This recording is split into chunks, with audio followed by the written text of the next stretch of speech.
Ating soup today. So, yung ating pork na may winter melon, corn, at saka vegetable.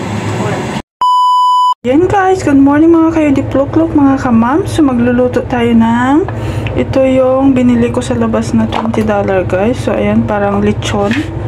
Parang lechon baboy. Ayan siya, $20. So, yung corn natin at saka yung winter melon natin, ayan. Maraming tomatoes at saka garlic, onion, at saka yung ating gulay. Hindi ko alam kung ano sa Chinese. So, kasi wala tayong garlic, ginger pala guys. So, gagamit na lang ako mamaya ng powder na ginger. So, ayan, mag-start na tayo ng luto natin. So, ayan, gumamit lang ako dito ng used oil natin.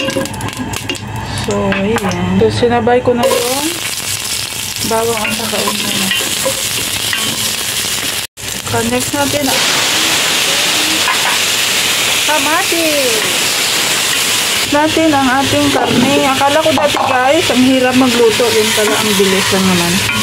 So parang step by step lang naman pag nagluto tayo guys. So ayan, sana ma-enjoy nyo yung aking pagluluto. So more on luto ang lola nyo guys. So morning, lunch, dinner, kasi siyempre pag may anak tayo, so, kailangan nating magluto araw-araw. So, mostly nagluluto ako sa bahay, guys. So, minsan lang kami kumakain sa labas pag kaya walang time na magluto. So, ayun, magkakain kami sa labas. So, ayan na siya, guys.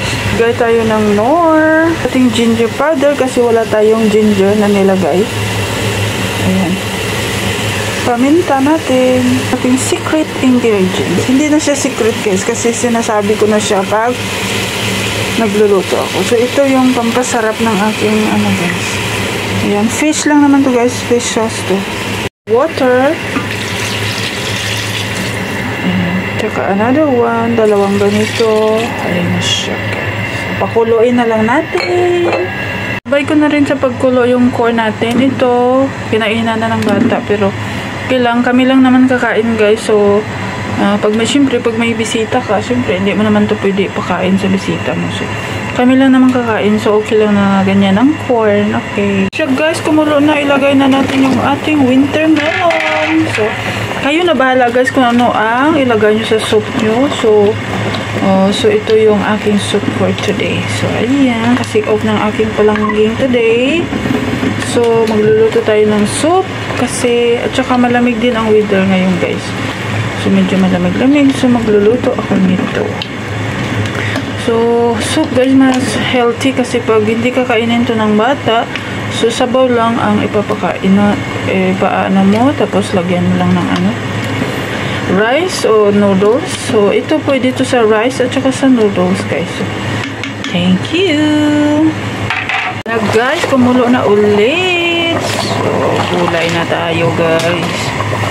Ayan, ang pinaka-favorite na part ko ay ang gulay. Ay, pa syempre, kailangan natin ng gulay, pambahaba ng buhay, guys. So, pag tumatanda na tayo, kailangan natin ng gulay palagi, guys. Gulay, fruits. So, ayan. So, guys, luto na yung ating diba? So, enjoy sa ating soup. Yung ating soup today. So, yung ating pork na may winter melon, corn, at saka vegetable.